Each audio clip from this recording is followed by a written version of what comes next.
Hello everyone. Today we are going to discuss about the recent changes in the NRP in this new edition from the previous 8th edition because it is very much important for all India MCQs. So there are basically 9 changes in the NRP from the previous edition. So first changes is that umbilical cord management plan is added in the first 1 minute. That means you have to plan the umbilical cord management. That means when we clamp the umbilical cord, when will we clamp the umbilical cord earlier?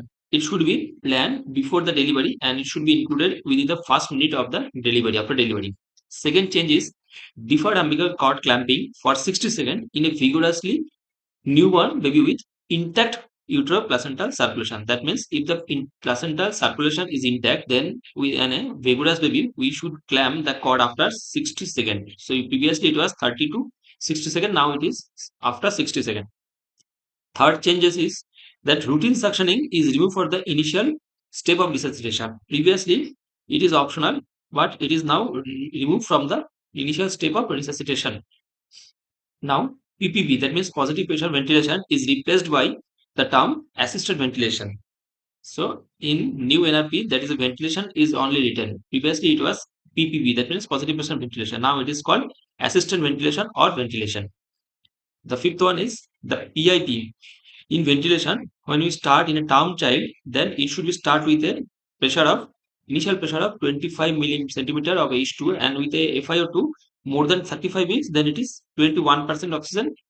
For the 32 to 34 weeks, it is 21 to 30%, and less than 32 weeks, it is 30%. Previously, the PIP start with a 20. Now it is in a term child baby, it is 25, and the age criteria is there. That means if we start with a FiO2 more than 35 weeks, when we start with the bag masking, that means assisted ventilation by the bag mask, then we start with a 21% oxygen.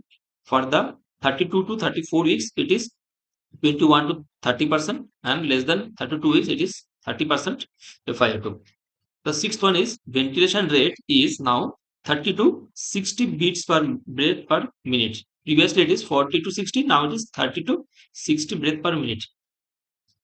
Seventh one is 1 minute target oxygen saturation is removed from the list. Previously 1 minute oxygen saturation is there, that is 60 to 65%. Now it is absolute and it is removed from new NRP guidelines. That's 1 minute oxygen saturation is removed. And the last one is ventilation corrective state. That means Mr. SOPA needed to be performed, not needed to be performed sequentially. That means previously it is needed to perform sequentially, but now it is not needed to perform sequentially. So what will you do for Mr. if we give Mr. SOPA? That means validated corrective step. That means prioritize the order by choosing the step most likely to be helpful. That means which is most important for that situation we have to do fast. That is not by the sequential. That means mask reposition, then R for readjustment of the mask, then suctioning, O for oxygenation, O for opening the airway, P for pressure changes, increasing the pressure, A for alternative airway. This is the sequence, but previously it is done first MR, then SO, then PA. It is not like this.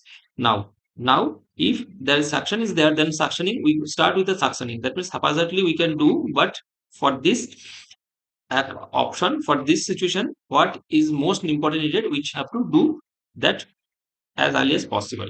So these are the changes in new NRP guidelines. You have to be aware of this for the all India. So this is the new NRP flowchart.